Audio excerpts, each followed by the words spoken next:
Hi there, it's Nicole Spohr here, and today I am sharing the Altenew STAMPtember 2020 stamp set for Says Stamp. This is Framed Friendship. It is a beautiful 4 by 5 3/4 stamp set that you can create all kinds of beautiful framed up designs with. This set comes with a floral image, some lines to make a frame, and then all kinds of sentiments. Perfect for a framed friendship card. We're going to start by framing up our background panel with the floral image. I'm going to use it in a little bit of a non-traditional way, stamping it with some Hero Arts intensified black ink around the perimeter of the card, and we're using Says Stamp Fog cardstock. So we're not using a white cardstock today. I really wanted to show Copic coloring on a colored cardstock. Yes, it's a very light cardstock, which is going to ensure that you're going to be able to see the Copic coloring. Each time I move my stamp, I am going to clean it so that I don't accidentally get black ink somewhere on my card, and I'm simply going to kind of play around with it a little bit. I don't want it to be matchy, meaning I don't want one corner and that corner I just stamped and the bottom one to be exactly the same. Instead, I want to kind of focus on different parts of the stamped image all the way around, so it doesn't necessarily look like one image that I've repeatedly stamped. I hope that makes sense. And I think this is a great way to use a stamp like this in a non-traditional way.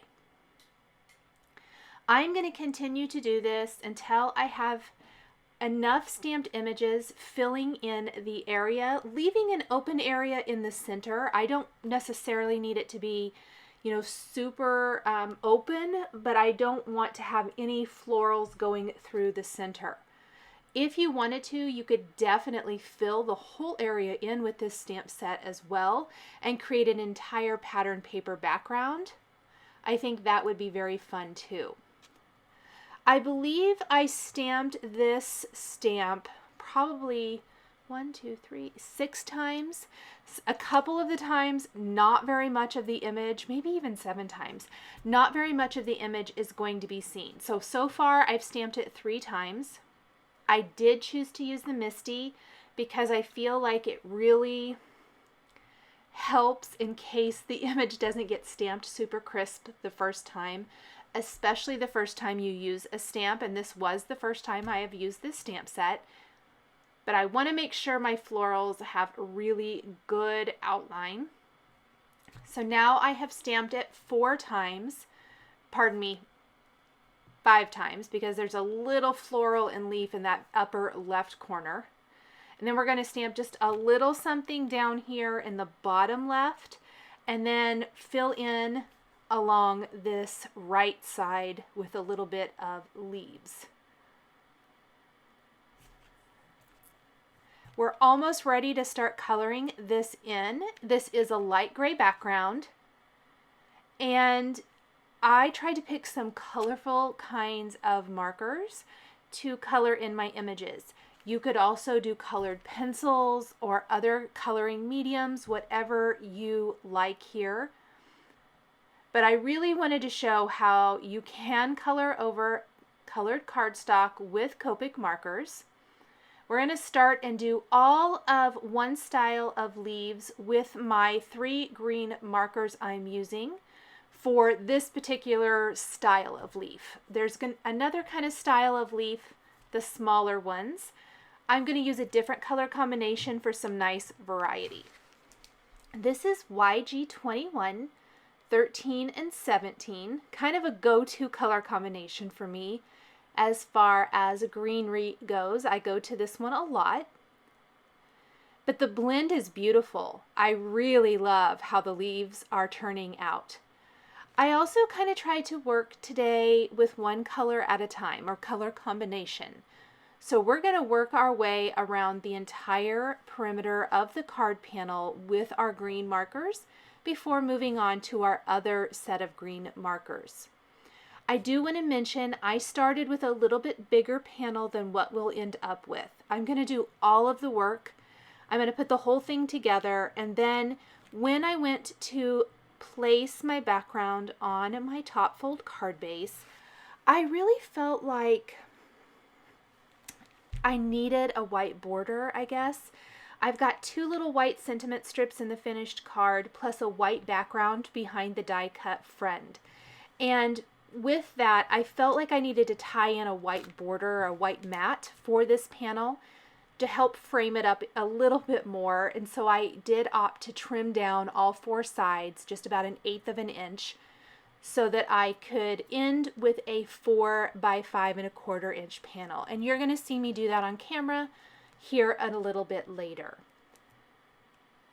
We are almost done coloring in our limey green leaves. With so much stamping and coloring, there might be areas where you miss, and you're going to see I did miss like a little leaf on one of the flowers, and as I fill in more and more of the design, I will see that and go back and color those in. Here is my next green color combination. This is more of a mint color combination, G00, G02, and G09. And I love how this looks with the more limey green of the leaves we just colored. We're almost going to get a little bit of a rainbow effect on our card. I always try to find a rainbow, it seems like, even if it's not in your face a rainbow design. So these are kind of our greens and aqua. We're also going to have some pinks, a peachy red, and a yellow orange. So the rose starts out and it looks absolutely horrible with that R30 on the gray cardstock, but you add in a little R35 and R32 and it looks fantastic. I love how the roses turned out. Do keep in mind, I find R30 has a lot of colorless blender in it. It bleeds pretty easily. Reds in general in alcohol ink markers bleed easily. So we're not using a cardstock necessarily for Copic markers. So I tried really hard to maybe not oversaturate the paper. If I need to come back and blend this more after I've colored in another flower or two, that's totally okay. And I did. I started to get really nervous that that was going to bleed outside of the stamped line. And I kind of think I got lucky there. We're going to move on and do the next rows. Again, I'm going to try to do all of these flowers that are the same at one time before we move on to our little yellow flower and then finally our little pinkish purple.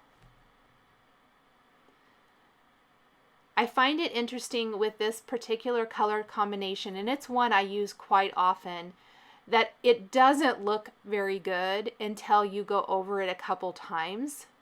But it ends up being one of my very favorites as far as, like I said, a peachy red or a peachy pink or whatever. I think I'd say more of a peachy red.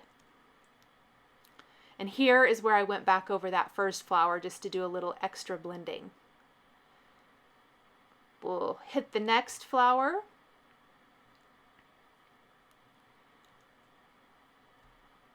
And then we just have one more partial, I believe. There's not a ton in that last one. There's 3 complete roses and then just a little hint of one in that lower corner or upper corner. I flip my cardstock around a lot while I'm working.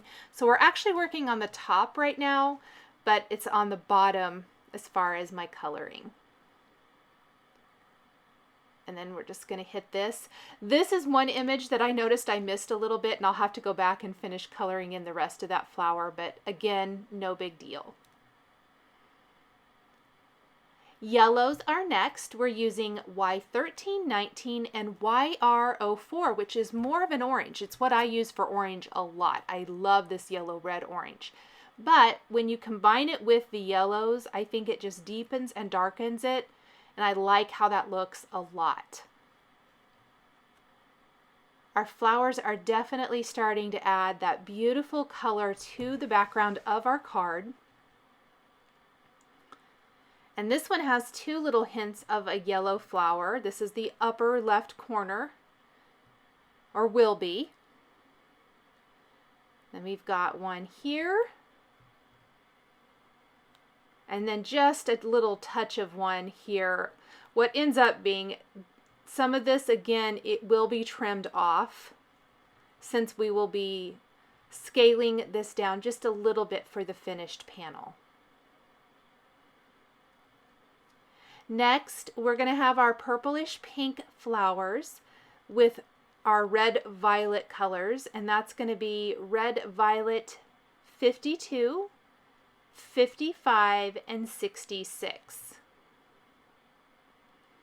I'm going to leave the opening of our yellow flowers for just a minute, and we'll come back and do those flower centers and our pinky purple flower centers at the same time when we're done coloring in our flowers.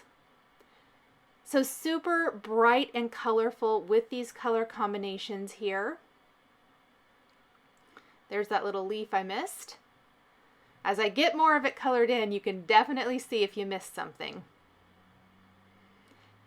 And then we're just going to go with our deeper color down near the base of the flower, our mid-tone color to draw that color out, and finish with the lighter tips of our flower petals.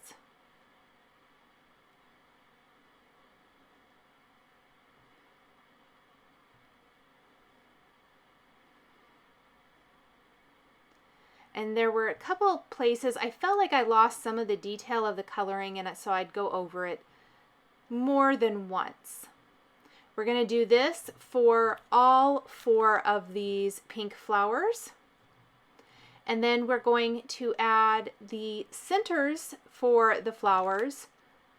So all of the yellow flowers are going to have a little brown center, and all of our pink flowers are going to have a really deep, dark center.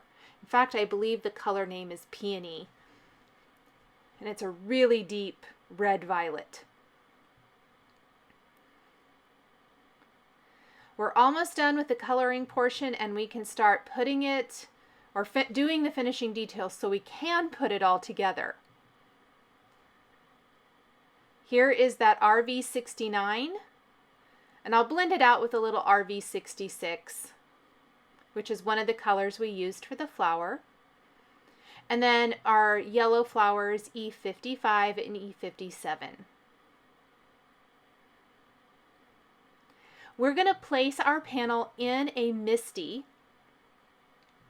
and take the new Simon Says Stamp STAMPtember 2020 background stamp called Old Letter, which is a beautiful scripty text, not legible text. It just gives you that very, very beautiful old letter type of feel. And place it in the MISTI, and we're going to ink it up with a white pigment ink and stamp it twice. I wanted to make sure I had a little bit more distinct impression, and so I did stamp it twice. I'm not necessarily looking to have really legible, distressing in the background. Instead, I just want that beautiful, soft look all over the panel. I'm a huge fan of adding text over stamping with this, and look how pretty that is. Now I want to add the little stamp border from the Framed Friendship stamp set. And I used a pigment ink for the white stamping of the text, so I did hit this with a heat tool to dry that pigment ink. This does dry pretty quickly, but I want to make sure it's all the way dry so that my embossing powder doesn't stick to any of that text. That would kind of ruin the look that we're going for here. Then I'm going to take that background image and I'm going to line it up. I used the guide in the MISTI to line it up as close to center as possible. I'm inking it with clear embossing ink, and we're going to heat emboss with antique gold embossing powder. Now the thing about this frame is it only does 2 sides of a frame at a time. And you can do some really fun effects with that, but if you kind of want to give it a little bit more of a traditional type of frame, I'm going to show you a little tip for not having to move the stamp, not having to line up the stamp, something that's one of my favorite things to do. I've also used a dry paintbrush to kind of remove any of those stray embossing flakes. We're simply going to flip that panel. We're not going to move the stamp, and look, it's lined up. It's not going to touch perfectly, but this isn't a perfect type of image. It gives you more of that illusion of a frame. I really love how this turned out. I have to say I was a little nervous. I stamped over my colored background, which, you know, coloring takes a little bit. And then to add this stamped and embossed frame, I was really hoping and praying that I wasn't going to ruin the whole thing. And I absolutely love how it turned out. So that's a little antique gold embossing powder, nice and subtle. We can still see our beautiful flowers. We can still see that subtle text. We're going to stamp a couple of phrases from the framed friendship stamp set on some smooth white cardstock with the antique gold embossing powder. We're going to use the phrases thinking of you, comma, and then we'll have the die cut word friend, and then I admire you. If you don't want to use a die cut and you would rather just stamp all of this in the center, you could totally do that so easily, and maybe stamp and emboss in gold. I think that would be beautiful as well. There is a friend scripty sentiment in this stamp set, so you could use all the things from here. I just like to mix and match with things that I might already have on hand, and so I was trying to share some ideas of mixing and matching with stuff you might have on hand as well, or something similar. I'm using the Says Stamp Friend die. I did die cut this from smooth white cardstock that I adhered to fun foam with stick-it adhesive. And then I'm going to create a little rainbow effect using the colors that I used for my flowers and leaves. We are going to color in each letter with a different color of marker, blending our rainbow. And I find it's easiest to do this when the sentiment is still stuck in the fun foam, which it's going to stick. It's pretty tiny. The only thing is I had enough color combinations for 5. And so what I ended up doing was grabbing a favorite aqua color combination that kind of just blended into what we were already doing to finish out the word friend. So that's a little BG 11, 13, and 18. But I think that it really goes with the rest of it nicely. I didn't want to start over with pink and have it bookending the word.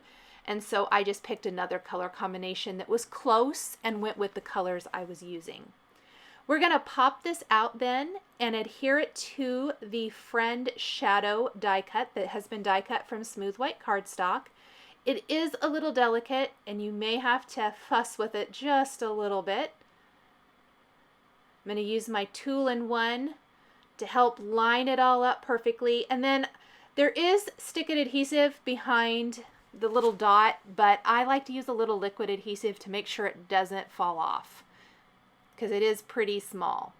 We're going to back the word friend. We're going to back the sentiment strips, which I forgot to mention were die cut with a nested banners die from Says Stamp. We're going to back all of this with foam adhesive so that it's all got a nice little dimension and pop it up in the center of our stamped and embossed frame. So I've used some little thin strips of foam adhesive back behind my strips and then combined some little squares and also some little scraps of strips behind the word friend. We're going to find some fun little heart embellishments, and I grabbed a couple of different ones. But ultimately we're going to use the Little Things Droplets Blossom Hearts. They're these beautiful little pink hearts. I love them. We're going to put one up above and 2 down below. Let's go ahead and pop our sentiments in place first. And I like to use tweezers to kind of help keep my fingers out of the adhesive. We're going to buddy all of this up right there in the center.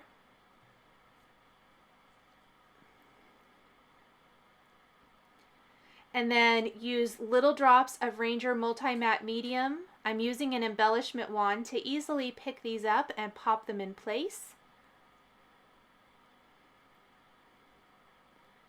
And I dropped that one on accident.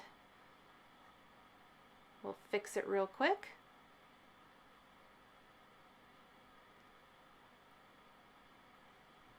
And then we're going to take our paper trimmer, as I mentioned a little earlier in the video, and we're going to trim this down so that it measures 4 by 5¼ inches. And that means I'm trimming off about 1/8 of an inch from each side, because I want to keep that center panel in the center, which I'll have to cut down all 4 sides instead of just 2. Then we're going to adhere this to a white top fold card base. And that white of the card base will tie in to the white background on the friend die and the white background on our sentiment strips perfectly. And there is our finished card. Thank you guys so much for joining me today for this Copic coloring on colored cardstock tutorial featuring the Says Stamp Altenew STAMPtember limited edition framed friendship stamp set. The supplies I used to create my card are listed and linked below the video here on YouTube. Here are a couple more videos featuring Says Stamp STAMPtember products that you might be interested in. If you enjoyed this video, please give it a thumbs up and be sure to subscribe to my channel and hit that notification bell to never miss a new card making video. Thanks for joining me, and we'll see you next time.